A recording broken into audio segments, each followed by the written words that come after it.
Hey everybody, you're on the GeekBox YouTube channel. Today I will tell you how to connect JBL Bluetooth speaker to Roku TV. Let's go. First way, if your TV supports Bluetooth, open Settings, Remotes and Devices, choose Speaker.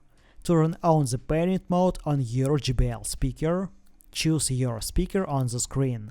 Second way, if your TV does not support Bluetooth, turn on the parent mode on your JBL speaker.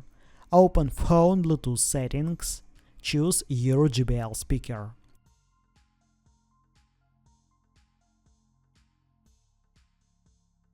Open Roku app. Activate private listening. Your TV is connected to the speaker via your phone. That's it. Now you know how to connect JBL Bluetooth speaker to Roku TV. Thanks for watching. Please like and subscribe to the channel. Good luck and see you soon.